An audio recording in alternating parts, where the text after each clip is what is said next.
had always been single for as long as I could remember. Relationships were never a part of my life, and the idea of having someone special by my side seemed foreign to me. I had never been in a relationship, never had a boyfriend, and never experienced the typical romantic milestones that many others had. As a result, people often asked me why I was still single, as though it was some kind of oddity. They looked at me with curious eyes, trying to understand if something was wrong with me, if I was lonely, or if I was just waiting for the right person to come along. But the truth was, I didn't have an answer. How could I explain something I didn't fully understand myself? It wasn't that I didn't want love or companionship. It was just that I hadn't met someone who truly made me feel like I could be in a relationship. It made me wonder if maybe my perfect match was out there somewhere, just waiting for me, but I had yet to cross paths with them. Reflecting on my past, I thought maybe it had something to do with the fact that I went to an all-girls boarding school. Throughout my teenage years, I was surrounded only by other girls. We formed deep bonds with one another, but there was little opportunity to interact with boys or learn about the dynamics of relationships in the same way others might have at regular schools. We didn't really have the same exposure to romantic experiences or conversations about love, dating, or relationships that other teenagers often did. I remember some of the girls at school would talk about ways they felt fulfilled and loved without needing a boyfriend. They found happiness and comfort in their own company, and some even mentioned having small personal items, like toys or trinkets, to help them feel loved. I was curious about how they managed to feel so complete on their own. How could they be so at ease with themselves and so happy without a partner by their side? First, I couldn't quite grasp the concept. I was used to the idea that happiness and love came from other people, family, friends, or someone special. But these girls spoke with such certainty, saying things like, "You don't need a guy to feel special or loved. You can make yourself happy." It was a perspective that seemed foreign to me, but I was intrigued by how confident they were in it. They spoke about finding joy within themselves and learning to cherish their own presence, as though their self-worth was never dependent on anyone else. As time went on, their words lingered in my mind. Gradually, I began to experiment with their advice. I started to embrace the idea of self-contentment, of finding peace and joy within myself. I realized that I didn't always need to be in a relationship or have someone else to rely on to feel valued. It wasn't about rejecting love or relationships, but about learning to feel whole without them. Over time, I began to experience moments of true peace and happiness when I allowed myself to simply be alone. Whether it was indulging in my hobbies, reading a good book, or enjoying a quiet cup of tea in the evening, I found comfort in these solitary moments. They became my own little rituals, a way to recharge and feel centered. These small actions helped me feel content, and over time, I learned to appreciate being by myself in ways I hadn't expected. Even now, I sometimes return to those lessons from my school days. They shape the way I view myself in my life. Whenever I need a moment of calm, or when I feel overwhelmed, I remind myself of the power of solitude. I've learned that happiness doesn't always come from external sources. It can come from within. And maybe, without realizing it, I grew more comfortable with the idea of being single, of not needing a relationship to feel complete. There were times when I wondered if love was something meant for everyone. I began to consider the possibility that some people, like me, were simply meant to live their lives independently, without the need for a partner. This thought didn't make me sad. Rather, it brought me a sense of acceptance. Maybe love wasn't something I had to seek after all. Maybe I was meant to focus on living my life, doing the things that made me happy, and enjoying the love I already had for myself. Of course, there were moments when I questioned this outlook. Sometimes, I thought that maybe I was just too busy with my life to even think about love. I had a job that consumed much of my time, but I found it fulfilling. I had my hobbies, things like reading, painting, and drawing that gave me joy. These activities filled my free time and helped me grow as a person. I didn't feel that anything was missing from my life. Between my work, my creative outlets, and the close friendships I had with a few wonderful people, I felt rich in ways that didn't require romance. I also lived alone in a small, cozy house in the heart of the city. It wasn't large, but it was perfect for me. My little kitchen was a place where I could experiment with recipes and cook meals that made me feel nurtured. The small living room became my sanctuary, where I would unwind after a busy day, watching my favorite TV shows or reading a good book. My bedroom was my peaceful retreat, a space to rest, reflect, and rejuvenate. This little house, with all its charm and simplicity, became my safe haven on cold, rainy days.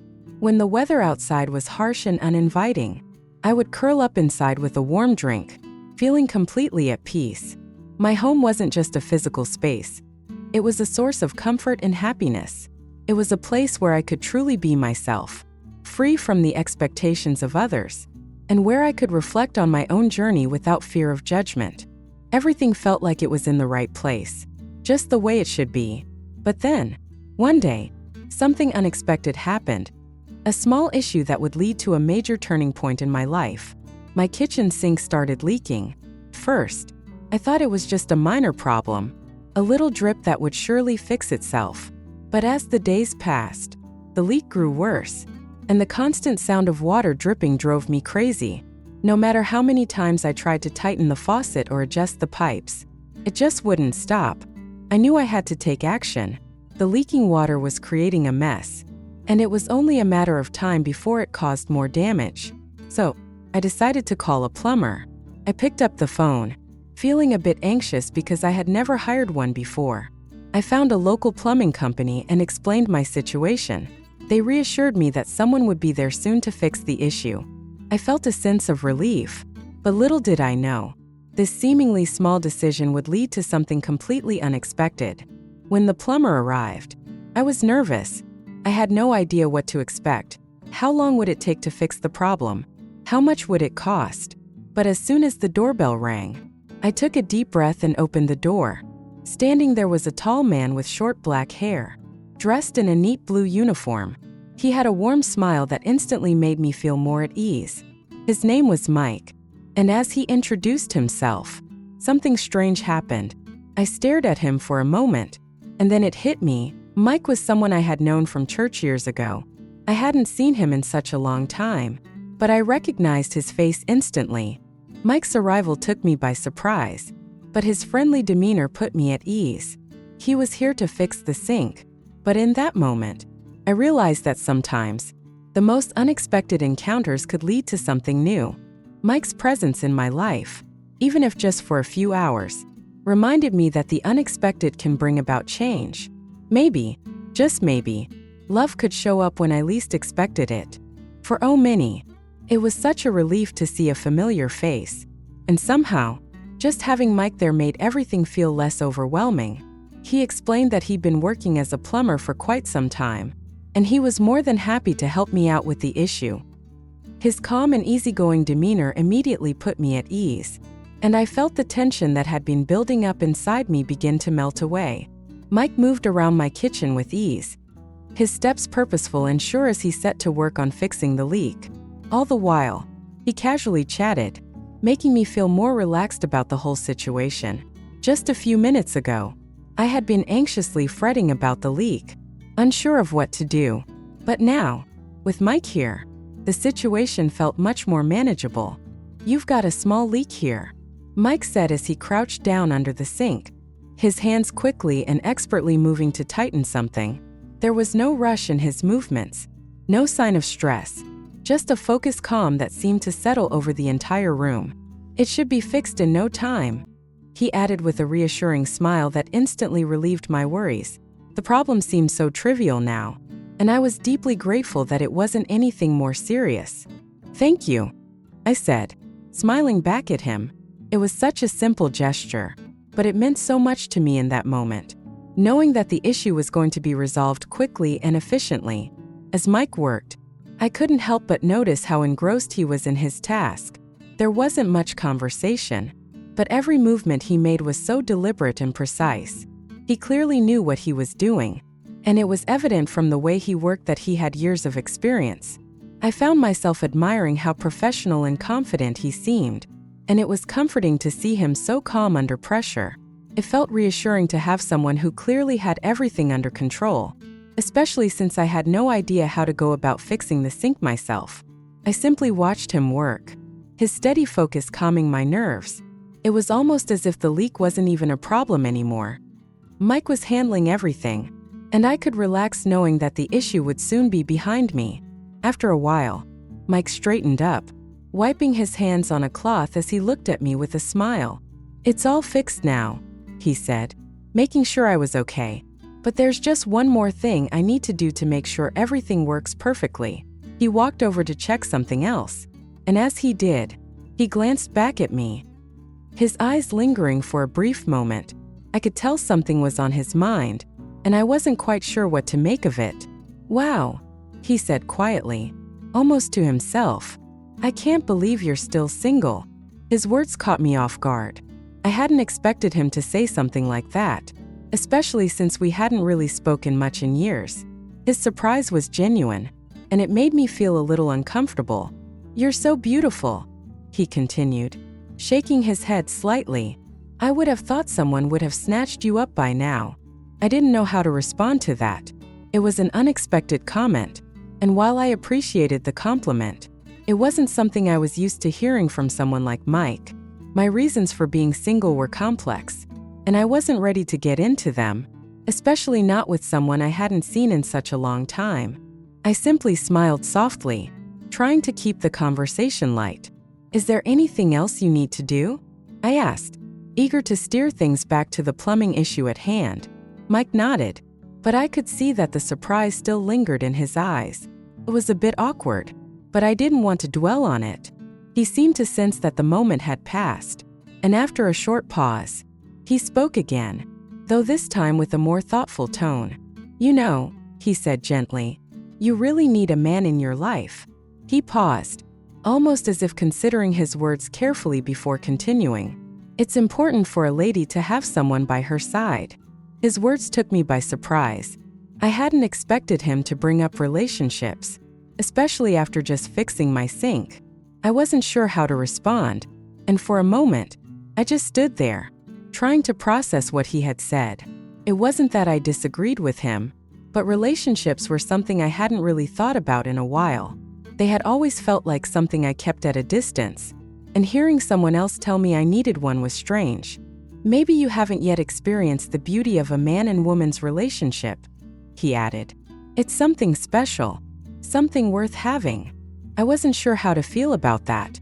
I hadn't expected to have such a personal conversation, especially with Mike, who I hadn't seen in years.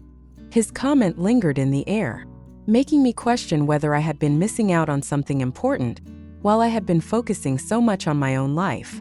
For a moment, I just smiled weakly.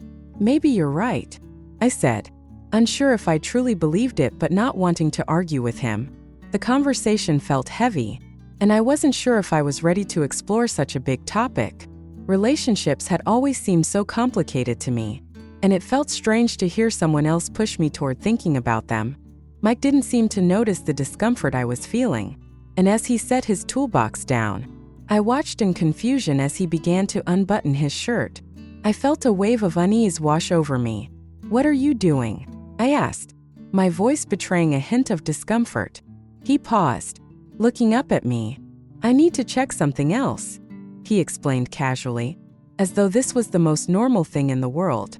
To my surprise, Mike took off his shirt, revealing the muscles on his chest, a result of years of hard work. I blinked in shock. This was not what I had expected. The situation was quickly becoming awkward, and I wasn't sure how to react. Mike didn't seem to notice my discomfort, focused instead on whatever it was he was checking. I shifted uncomfortably, unsure of how to handle the situation. My heart began to race, and my cheeks flushed as I tried to make sense of what was happening. This wasn't something I had expected from a plumber. Before I could say anything, Mike turned toward me, his expression serious. "Are you okay?" he asked, his voice calm but concerned. "I'm not trying to make you uncomfortable." It was a strange moment, and I didn't know how to process everything that had just happened. I swallowed hard, feeling a complex mixture of emotions stirring inside me. Part of me felt a flush of embarrassment, an instinctive reaction to the unexpected situation I found myself in. But there was also an undercurrent of curiosity I couldn't ignore. This was also unfamiliar. I had never been in a situation quite like this before. And truthfully, I didn't know how to handle it. Taking a deep, steadying breath, I nodded, trying to calm my racing thoughts. "Yes, I'm fine," I said softly, my voice betraying a hint of uncertainty. "It's just unexpected." Mike, who was sitting across from me, smiled once more. His expression was kind, and his demeanor was noticeably calming. He settled into the couch, his tone now a little softer, as though he sensed my tension. "I understand," he said with a knowing look. "It's just that sometimes I feel like people don't really see me. They only see me as a plumber, someone defined by a job. But I want to be noticed for who I truly am, for the person beyond that." I wasn't sure how to respond. Up until this moment, I had always seen plumbers as just regular people doing their work, no different from anyone else. But sitting there in my living room, facing Mike, someone I had known from church a long time ago, felt different now. Something had shifted. I couldn't pinpoint exactly what it was, but his presence felt charged with a new intensity, one I hadn't noticed before. Mike wasn't acting the way I expected. Normally, I'd have thought he would be focused on fixing the pipes. And while he had done that, there was something more in his actions, something deeper. I couldn't help but feel that he was showing me something beyond his skills with a wrench. It wasn't just about the job anymore. I found myself a bit confused, my thoughts swirling. I wasn't used to feeling this way around someone I already knew. I had never really considered relationships or romance in a serious way before. I had always kept my emotions at a distance, focusing more on my own life than on any kind of connection with others. Now, though, as I sat there, I couldn't help but wonder what it would be like to experience something different, something I had never even entertained before.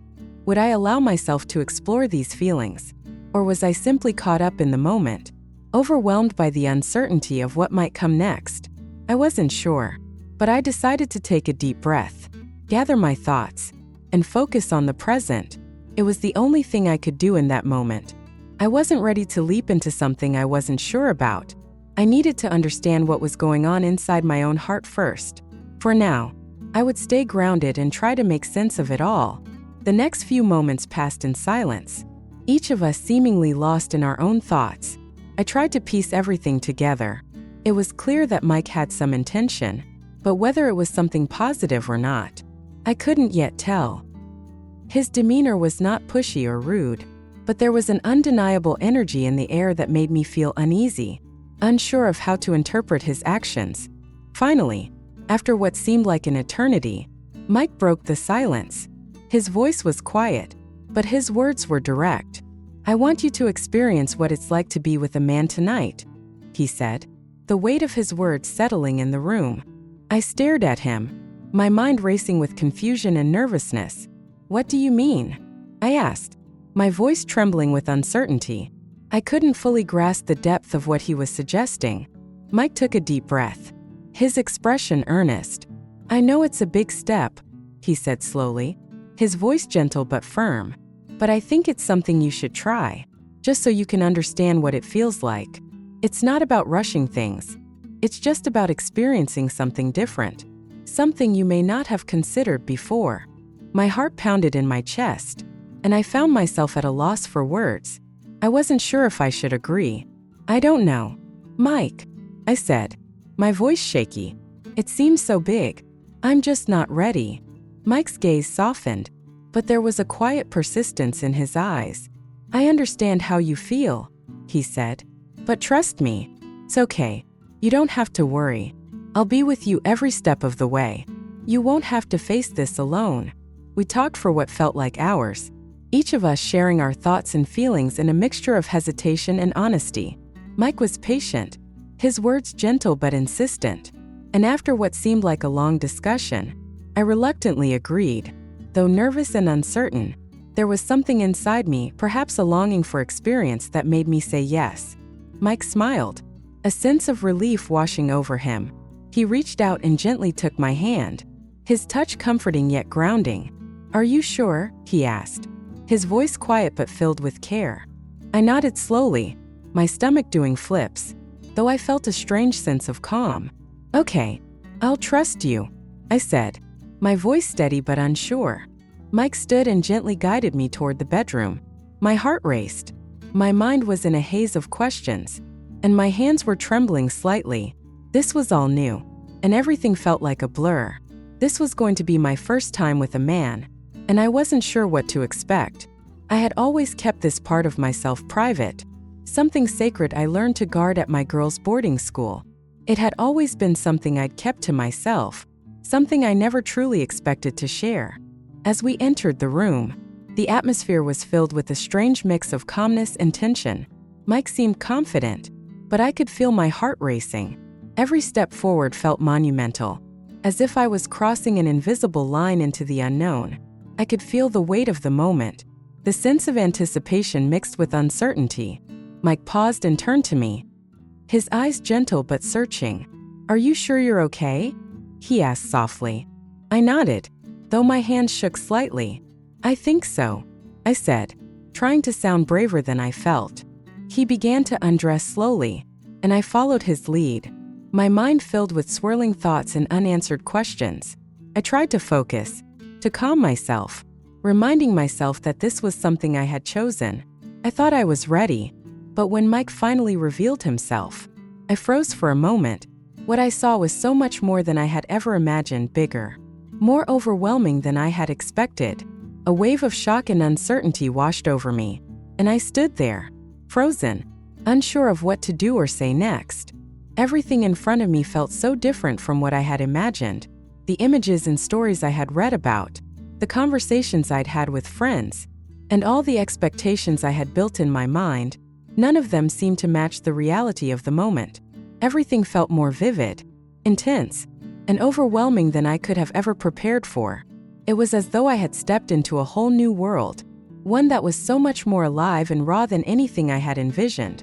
I could feel my heart pounding in my chest, the beat reverberating in my ears as if it were the only sound in the world.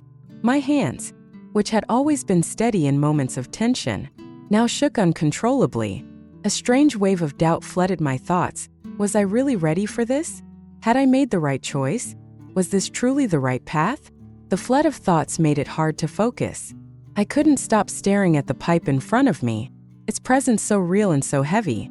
I felt utterly confused, unsure of what to make of this moment, unsure of what it all meant.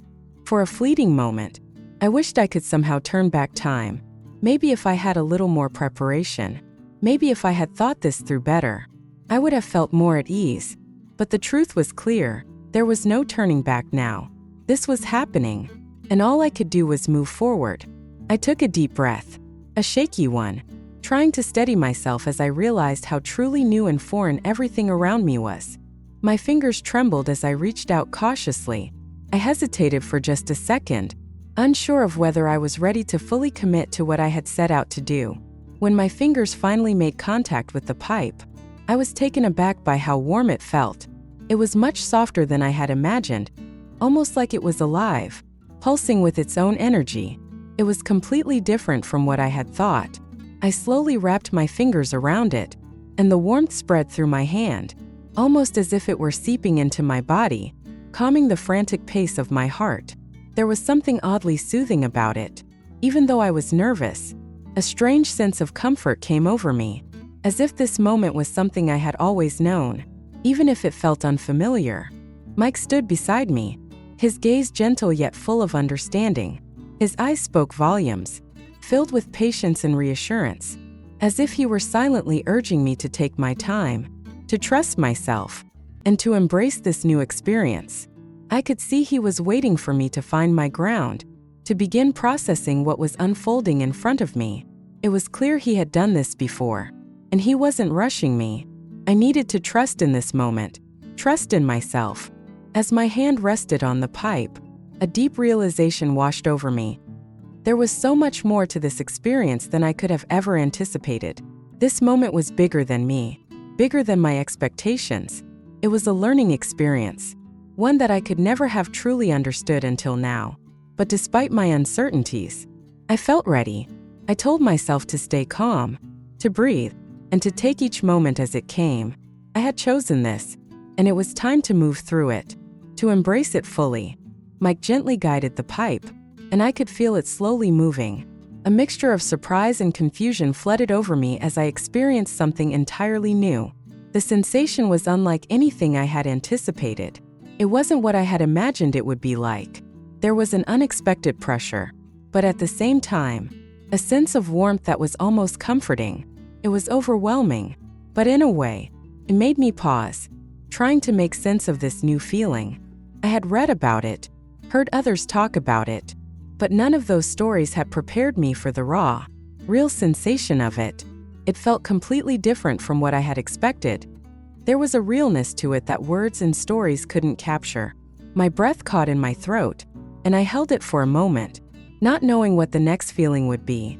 The sensations were so foreign to me that it was hard to focus.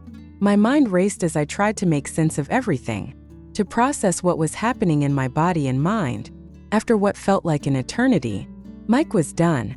He laid back on the bed, his body relaxed, his expression peaceful and content. I remained sitting, my body still tense, my mind swirling with an overwhelming mixture of emotions. There was a strange sense of calm that began to settle in, but it was tangled with the confusion and nervousness that had consumed me moments before. This was my first time, and everything felt new, so entirely new. I couldn't help but feel a strange sense of vulnerability, yet at the same time, a sense of pride that I had taken this step. Mike looked at me with a soft, approving smile. His eyes filled with warmth. I could see that he was happy, not just for the physical experience, but for the bond we had shared in this moment. He seemed proud that I had trusted him with this, that we had navigated this together. "I'm really glad you did this," he said quietly, his voice full of sincerity. A rush of happiness flooded through me, though it was still mixed with a deep sense of confusion and wonder. It was hard to explain, but there was a profound sense of happiness that came from crossing this threshold, from experiencing something so deeply personal. It was as though I had crossed into a new chapter of my life, one I had never imagined, one that was both strange and beautiful. Lying down beside him, I let the sensations wash over me. I was still processing everything, trying to make sense of the whirlwind of emotions. But there was also a sense of peace beginning to settle within me. It wasn't just about the physical act itself. It was about the experience of facing something new, something uncertain, and walking through it felt like a turning point, like I had stepped into a new phase of my life, a phase that I would look back on one day and realize how much it had changed me. For the first time, I truly understood what it meant to have a life-altering experience. It was both strange and deeply transformative, and in that moment, I felt more alive than I ever had before. This was my new beginning. Thank you for taking the time to watch our videos. If you find the content useful and interesting, don't forget to like, share, and especially subscribe to the channel so you don't miss any new videos. Our channel will always update attractive, inspiring, and useful content for you. Click the bell icon to receive notifications as soon as there are new videos. Your support is the biggest motivation for us to continue to develop. Thank you and see you in the next videos.